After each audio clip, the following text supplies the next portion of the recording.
Vamos a abrir nuestra Biblia en Segunda de Corintios capítulo 8. Segunda de Corintios capítulo 8. Cuando ustedes escuchan hablar del nombre de Pablo, el apóstol Pablo, ¿por qué ustedes recuerdan a Pablo? ¿Quién me dice? ¿Por qué recuerda a Pablo? Un misionero. ¿Por quién recuerdan a Pablo? Entonces, por eso reconocemos a Pablo. Yo quiero que nosotros hablemos hoy de una faceta poco conocida de Pablo. ¿Poco qué? Sin embargo, Pablo menciona más esa faceta que muchos de los temas que nosotros siempre utilizamos cuando vamos a predicar de las cartas de Pablo. Pablo dedicó a ese trabajo por lo menos 10 años de su ministerio. ¿Cuántos años? 10. Y estuvo dispuesto, y al final estuvo dispuesto a que lo mataran con tal de terminar ese trabajo. ¿Alguno de ustedes puede tener una idea de cuál sería ese trabajo?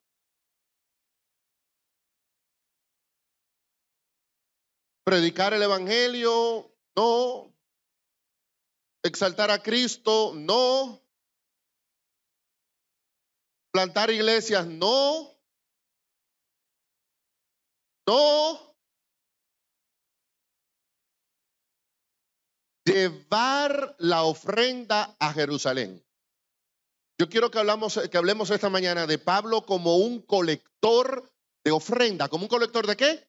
De ofrenda, porque hablamos de Pablo, el evangelista, hablamos de Pablo, el escritor, Pablo, el teólogo, pero Pablo el que andaba con ¿cómo le llaman?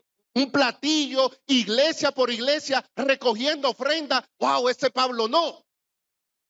De hecho, a veces encontramos dirigentes en la iglesia que dicen, ese no es mi trabajo.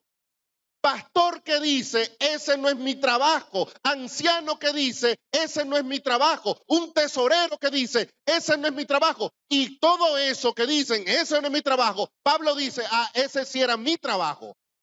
Y no me daba vergüenza hacerlo. Y Pablo va a hablar de ese trabajo en Hechos, en Romanos, en Gálatas, en Filipenses, en Primera de Corintios, en Segunda de Corintios. Y capítulos enteros de sus escritos, Pablo lo dedicó a dejar claro en la mente de las iglesias, a mí no me da vergüenza pedirle a los hermanos que ofrenden. Y lo hago. Y cuando llegó a Jerusalén, el día en que le tocaba entregar esa ofrenda, el profeta le dijo, ¿recuerdan? Agabo le dijo, no vayas porque te van a apresar. Y Pablo dijo, no tengo ningún problema con eso. Yo colecté esta ofrenda, yo voy a ir a Jerusalén a entregarla. Yo entonces me gustaría que nosotros viéramos el concepto que Pablo tenía de la ofrenda. Y es importante que nosotros la entendamos porque nosotros tenemos una cantidad considerable de hermanos que diezma. Una cantidad considerable de hermanos que ¿qué hace? Que diezma. Pero muchas veces el talón de Aquiles del sistema financiero adventista, ¿dónde que está? En la ofrenda, porque hay hermanos que te dan buen diezmo, pero no ¿qué? Pero no ofrendan. Yo quiero que nosotros como dirigentes entendamos bien, primero, que era la función de los líderes trabajar ese tema, y segundo, cuál era la visión, el concepto, la teología de Pablo a la hora de él hablar a las iglesias del tema de la ofrenda. Y quiero entonces que vayamos a 2 de Corintios capítulo 8. Segunda de Corintios capítulo 8, porque ese capítulo completo y el capítulo 9 también, Pablo lo dedicó precisamente al tema de la ofrenda. Segunda de Corintios capítulo 8.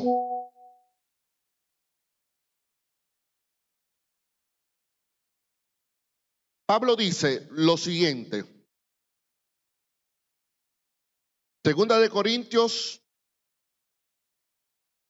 capítulo 8, versículo 9.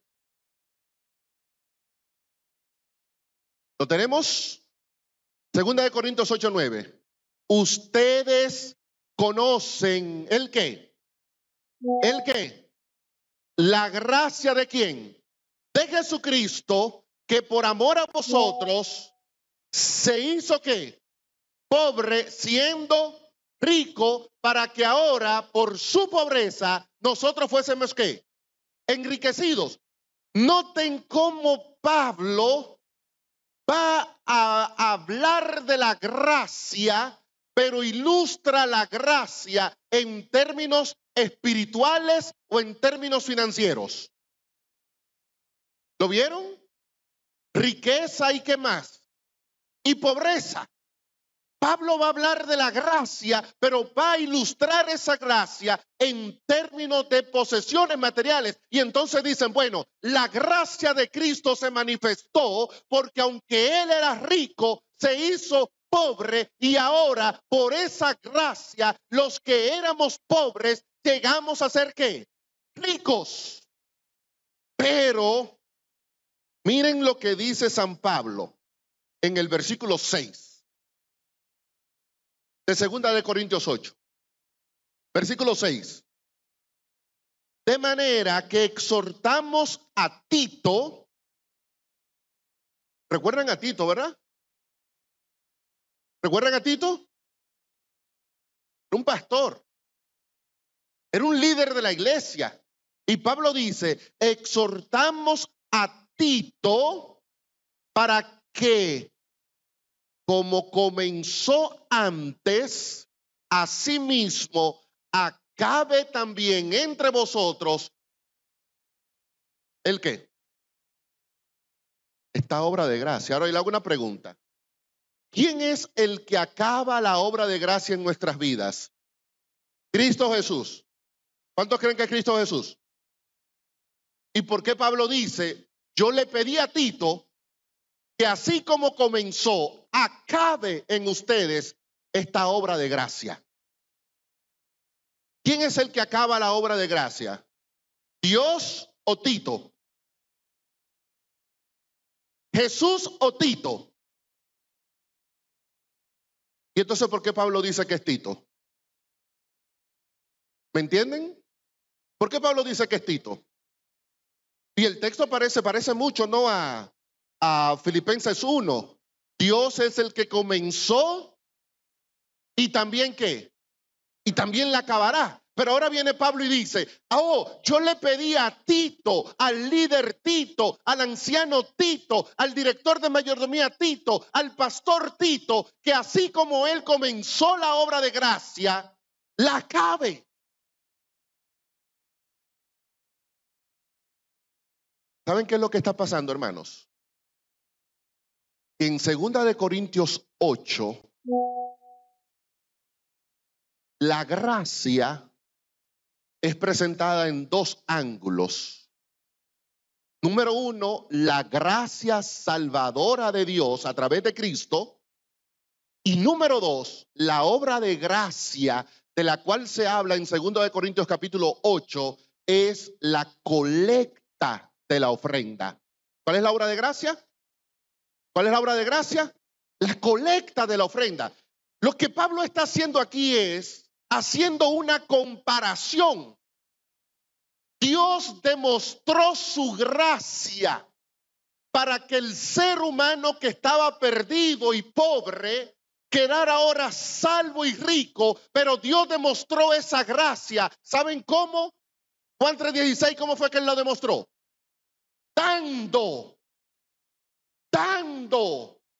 La gracia no se manifiesta guardando en el bolsillo. La gracia se manifiesta dando. Dios manifestó su gracia dando a su Hijo. Y ahora Pablo le dice a Tito, ya que tú comenzaste la obra de gracia, ve y termínala. Pero está hablando ahora de la ofrenda que ellos van a dar. Para Pablo entonces, la ofrenda es comparada a lo que Dios hizo. Y por eso en distintos textos de la Biblia se va a hablar de la entrega de Cristo precisamente como una ofrenda a Dios, como una entrega por completo al Señor. Y Pablo ahora utiliza la figura de Cristo para decir, cuando se trata de ofrendar, lo que Dios espera que la iglesia haga es exactamente lo que hizo Cristo en la cruz del Calvario. Cristo dio de manera generosa en favor de cada uno de nosotros. Pues Tito, ve y convence a los hermanos de que su ofrenda, que es una obra de gracia, tiene que ser tan generosa como la generosidad que tuvo Dios en la cruz cuando entregó a su Hijo. No puede haber mezquindad en el tema de la ofrenda. No puede haberlo. Es más, Pablo ataca el tema de la mezquindad cuando se trata de la ofrenda. Y dice él ahora en el capítulo 9, que también es otro capítulo dedicado por completo al tema de la ofrenda. Segunda de Corintios 9, versículo 6. Por esto digo, el que siembra, ¿cómo? Escasamente segará. Y el que siembra generosamente, ¿generosamente qué? Segará. Cada uno dé como propuso en su corazón, no con tristeza, no por obligación, porque Dios ama al dador alegre y poderoso es Dios para hacer que abunda en vosotros toda qué, toda gracia. Noten cómo nuevamente Pablo vincula la ofrenda con la gracia. Y si mi Dios fue generoso y abundante al dar a Cristo, Pablo dice, ahora Dios espera que la iglesia sea generosa y abundante a la hora de darle una ofrenda a su Dios. Por eso para Pablo era importante este tema. Porque para Pablo el acto de ofrendar es lo que pone al ser humano en una situación que lo puede comparar con lo que Dios hizo cuando entregó a Cristo como ofrenda por la salvación de cada uno de nosotros. Pero Pablo no solamente considera la ofrenda un servicio de gracia, un acto de gracia. Pablo también llama a la ofrenda de otra manera. Versículo 4 del capítulo 8. Segunda de Corintios 8:4. Voy a leer desde el versículo 3 para que tomemos el contexto. Doy testimonio de que con agrado han dado conforme a sus fuerzas, está hablando de los macedonios, y como más. ¿Y qué más? Más allá de sus fuerzas, pidiéndonos con muchos ruegos que les concediéramos el privilegio de participar en este servicio a los santos.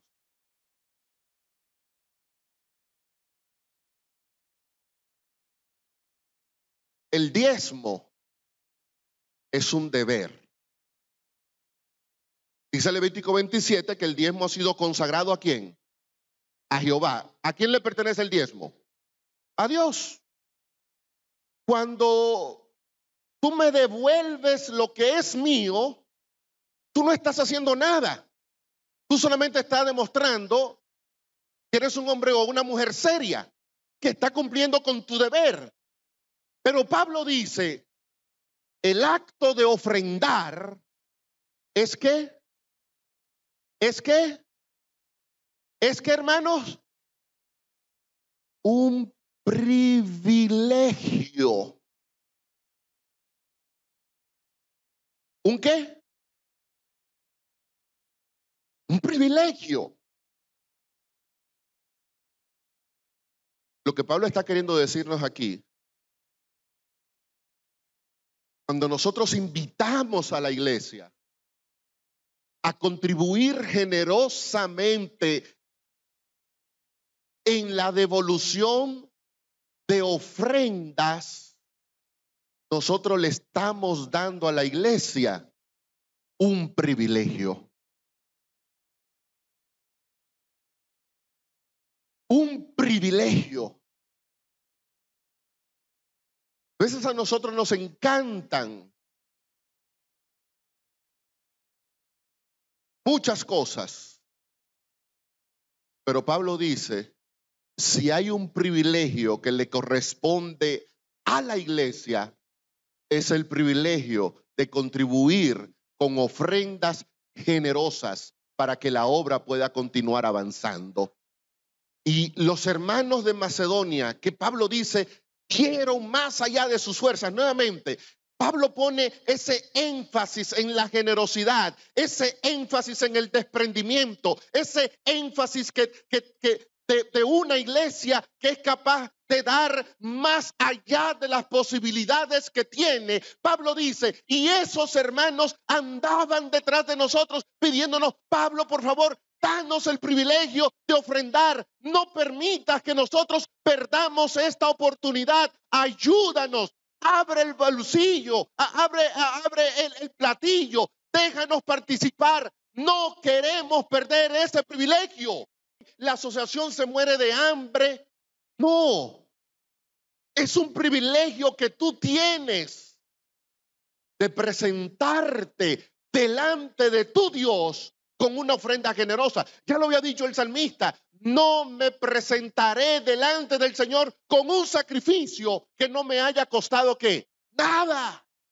No vendré al Señor con las manos vacías, porque cada vez que yo tengo la oportunidad de traer algo a la presencia de mi Dios, yo estoy participando de un privilegio. Y Pablo no solamente la define como un privilegio, la define como un servicio para los santos. Cuando yo ofrendo, yo estoy sirviendo.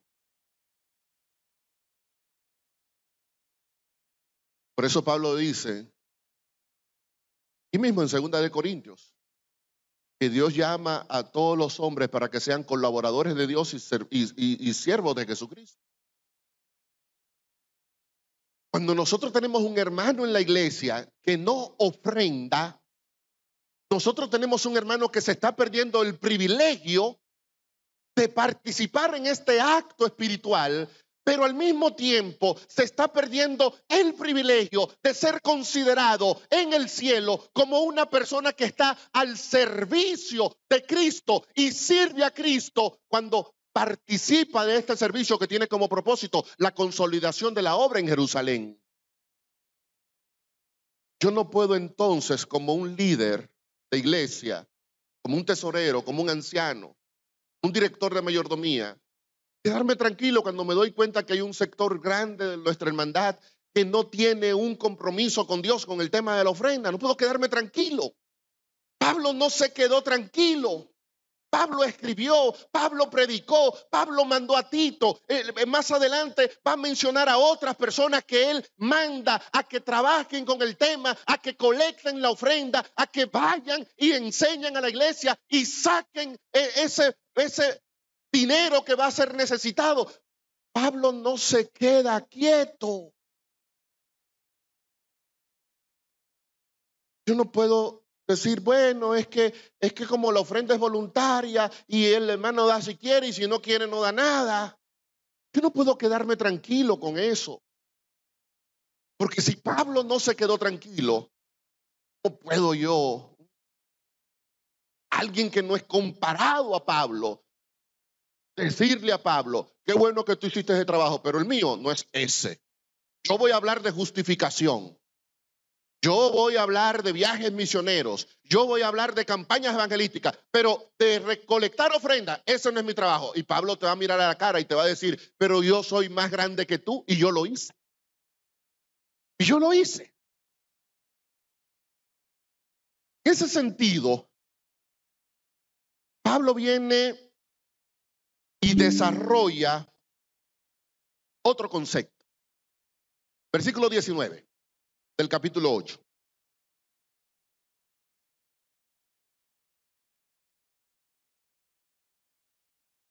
Y no solo esto, sino que también, está hablando de un hermano, fue designado por las iglesias como compañero de nuestra peregrinación para llevar este donativo,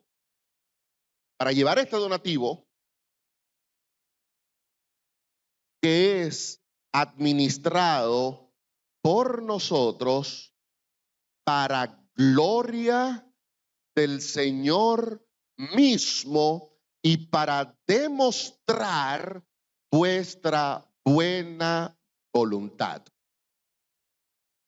Esto es como una pequeña, Winston, como una pequeña comisión de mayordomía. Lo que Pablo está presentando aquí es una pequeña comisión de mayordomía. Los que estaban colectando la ofrenda, los que tenían la responsabilidad de llevar la ofrenda, los que tenían ahora también la responsabilidad de administrar la ofrenda, que Pablo llama una obra que es para honra y gloria de ¿quién? ¿Para honra y gloria de quién? ¿Para honra y gloria de quién?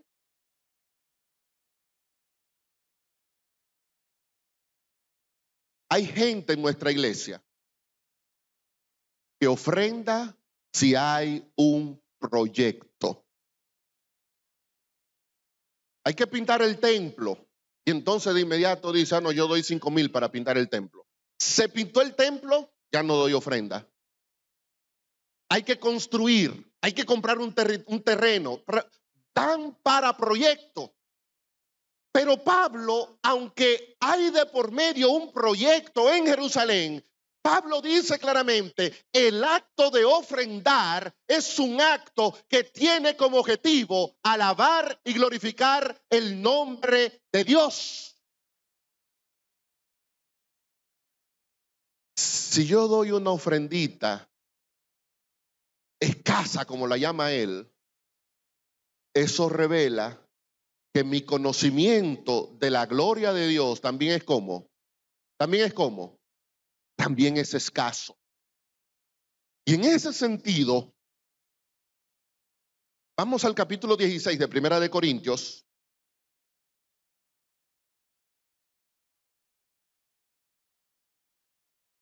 Porque en este capítulo 16, que también tiene que ver con el tema de la ofrenda, Pablo viene y plantea lo que debería ser una ofrenda que glorifique a Dios. Dice él en el versículo 2, 2 Corintios 16, 2. Cada primer día de la semana, cada uno de vosotros ponga aparte algo. Y entonces viene la palabrita clave. Según haya qué. Según haya qué. Según haya prosperado. Un concepto que ya Moisés lo había presentado en el libro de Deuteronomio capítulo 16. Eso indica que si a mí Dios me dio más, ¿cómo debe ser mi ofrenda? ¿Cómo debe ser mi ofrenda? ¿Cómo debe ser mi ofrenda? Más. Si a mí Dios me dio menos, pues está bien, mi ofrenda será menos. Pero Pablo dice, la ofrenda va en proporción a la bendición, a la prosperidad que Dios te haya dado. No hay de otra. Por eso, cuando Pablo pone como ejemplo en el capítulo 8 de 2 de Corintios a los macedonios, Pablo dice, los macedonios, aunque tenían graves problemas financieros, dieron más allá de lo que podían. Dieron más allá. Superaron la proporción de prosperidad que Dios le había dado a esa iglesia, porque no solamente dieron según lo que habían recibido, sino que dieron mucho más allá. Noten entonces lo grande que es la ofrenda para Pablo. Es algo que tiene que salir de un corazón que está desbordado de gratitud. Un corazón que ha entendido: Dios me ha bendecido, Dios me ha prosperado, Dios me ha dado. Y ahora, en proporción a eso que el Señor ha puesto en mi bolsillo, es así mismo que yo voy a ofrendar. Nosotros, cuando nos llegamos aquí a 1 Corintios 16:2, lo que discutimos es que la ofrenda se dio el primer día de la semana. Y ahí es que viene el pleito entre nosotros y los evangélicos y los católicos. Pero la otra partecita, que es realmente la parte práctica del texto, que la ofrenda tiene que ser según lo que Dios me haya prosperado, eso lo dejo a un lado. Pero ¿por qué Pablo dice que la ofrenda tenía que darse el primer día de la semana? O no darse, separarse es la palabra que Pablo dice. ¿Por qué había que separar la ofrenda el primer día de la semana? ¿Por qué? Algunos dicen, bueno, es que el primer día de la semana era el sábado, la puesta de sol, y en realidad Pablo no está mandando a guardar el domingo. Nos enredamos. Es muy sencillo. ¿Por qué había que darlo el primer día de la semana? En aquel tiempo, la gente no tenía un salario semanal, ni quincenal, ni mensual. La gente era jornalero. ¿Qué era la gente? Jornalero. Y jornalero lo que significa es una persona que recibe el pago por su trabajo, ¿cuándo? El mismo día, día a día, un jornal. ¿Cuál es el primer día de trabajo? ¿Cuál es el primer día de trabajo? El domingo. Como era el primer día de trabajo, ese mismo día, ¿qué recibió usted? ¿Qué recibió usted? Su salario. Y entonces Pablo lo que está diciendo es, desde que usted reciba el dinero, saque la ofrenda. ¿Captan el principio? Usted recibió el dinero.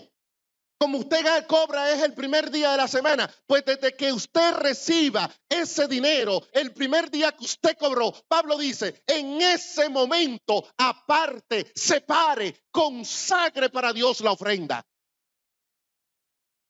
Si yo cobro quincenal, al final de mi quincena, ¿qué tengo que hacer?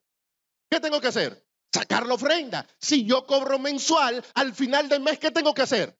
Sacar la ofrenda. Lo que Pablo está diciendo aquí es, desde que usted cobre, lo primero que usted debería hacer es decirle al Señor, aquí está la prueba de mi generosidad. Aquí está el privilegio que tú me has dado. Aquí está la oportunidad que tú me das de servirte. Antes que cualquier otro gasto, lo voy a apartar para ti.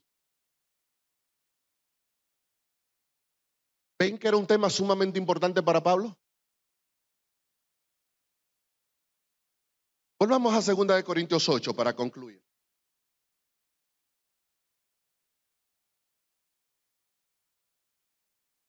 Porque Pablo está trabajando un tema desde una perspectiva espiritual, tema monetario, pero desde una perspectiva espiritual. Pablo nos va a decir por qué los macedonios, aunque eran pobres, fueron de lo que más contribuyeron para el tema de la ofrenda para los santos en Jerusalén. Y él lo va a explicar así. 2 Corintios 8:3. Yo doy testimonio de que con agrado han dado conforme ¿a qué? A sus fuerzas. ¿Y qué más? Más allá de sus fuerzas. Y ahora mire el versículo 5. Y no como lo esperábamos, sino que a sí mismos se dieron primeramente al Señor. ¿Por qué una iglesia pobre era rica en generosidad?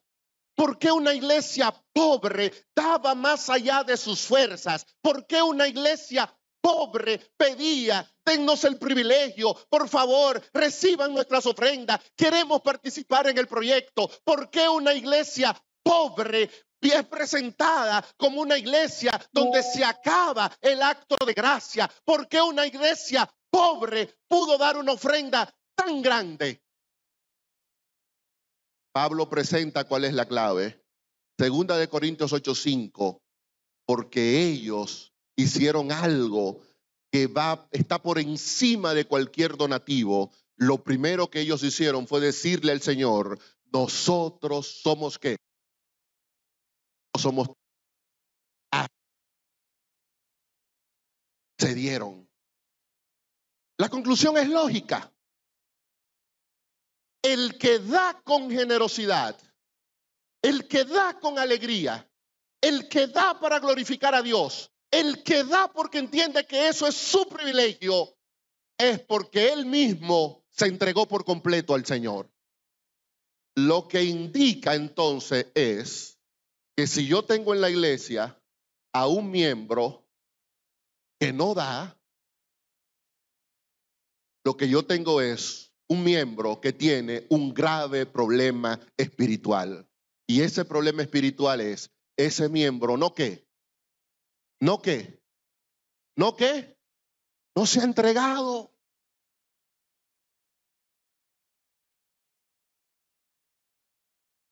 Lo que Pablo está planteando aquí entonces es, queremos medir el nivel de entrega al Señor que ha hecho una iglesia. Queremos medir el nivel de generosidad de una iglesia. Queremos saber el nivel de conocimiento que tiene una iglesia sobre la gracia de Dios. Pablo dice, muy sencillo, miremos qué da de ofrenda. Y eso va a decir si es una iglesia que se ha entregado primero que todo a Dios. ¿Cómo está tu congregación? Porque ustedes vienen a los congresos de mayordomía, pero ustedes están aquí porque ninguno es infiel. Si fuera infiel no estuviera aquí. El punto aquí no tiene que ver con tu fidelidad en función de la devolución que tú haces. El punto aquí tiene que ver y ahora tu papel como líder de esa congregación, como el Pablo que Dios ha puesto allí, como el grupito, la comisión que Dios ha colocado para apuntar, motivar, guiar a la iglesia a que haga una contribución generosa con el tema de la devolución de la ofrenda. Lo que tú deberías medir ahora es, ¿cómo está mi iglesia en ese sentido? ¿Se parece a la iglesia de Macedonia? ¿Se parece? ¿Sí o no, hermanos? No es solo meditar, es comenzar a ver eso de cerca.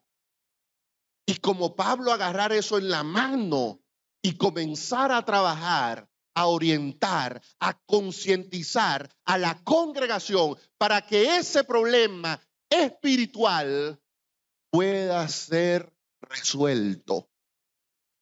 Y la pregunta esta mañana es, ¿dónde están los Pablos, los Titos de la Asociación Dominicana del Norte que comenzarán a trabajar este tipo de tema en su congregación?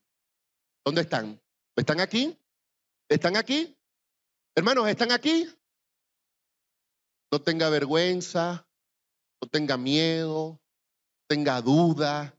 Esta es una tarea espiritual y Dios requiere que nosotros asumamos la responsabilidad y la hagamos consciente de que ese problema espiritual puede ser la causa por la que un sector grande de nuestra congregación ha perdido el gozo de la salvación, porque entre otras cosas, todavía no ha habido una entrega por completo a Cristo Jesús.